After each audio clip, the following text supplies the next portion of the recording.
Hi everybody. In previous video we learned about how the East India Company make the revenue settlement, permanent settlement, Monroe system, how the revenue was collected. Now this video we learn about what is demand of the crop in European country. Children, we are learning about first we learn about how the revenue was introduced, how the settlements was started. Some is very problems. See here, all was not well. Which are not well? Permanent settlement is not there. People face so many problems. Why Jamindar lost the problems? And again, Monroe system also. Directly they have seen they not have the traditional Jamindar is there. Because of that they are called as a company, declared as a paternal father of that land. Now we will go about that crops for Europe. That time the people, they are thinking East India Company how will make the crops in our place, means Bengal. We given for example Bengal. In 18th century, and the indigo is demanded in European country. Why? Indigo is very rich in color.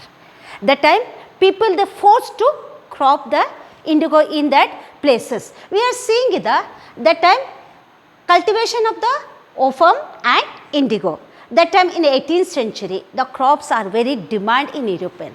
Because of that they are thinking East India Company to introduce the people to crop indigo in their lands.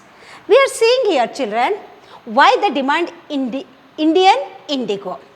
Listen children, why the demand for Indian indigo?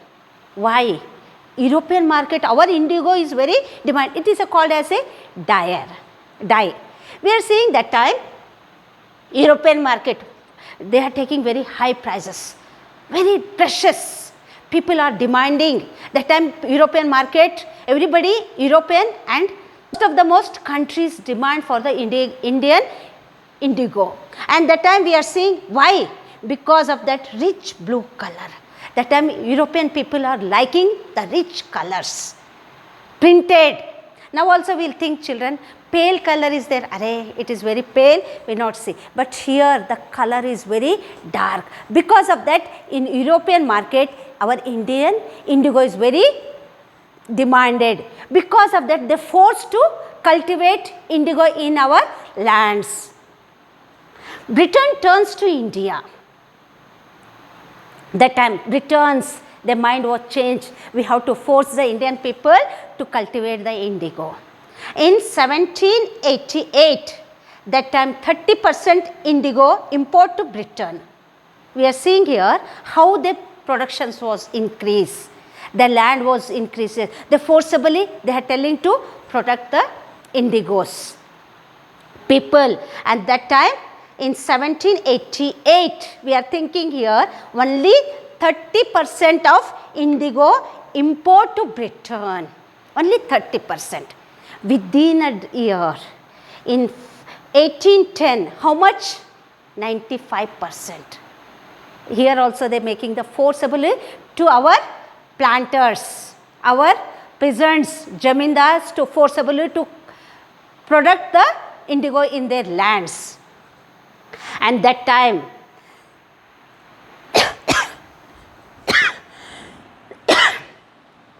here children we are learning that time when the profits are more, profits are increasing day by day, demands are there, that time company officers, so many the planters, they are using their money on the production of the indigo. So many officers, company officers left their job and they are the cultivating they are taking the rent, the land from the Jamindar, they are producing the indigo productions.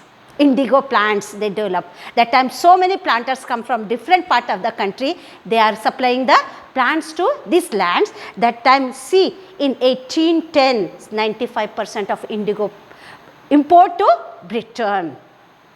And that time people are, everybody is thinking how I will grow the indigo in their lands. Who? Out of foreigners people, they became a planters, they are taking the rent from the the trend and started growing the indigos. Now, problem with the niche cultivators. Listen children, we are seeing here what problems are there. And that time the problems of niche cultivator, the land when we are cultivating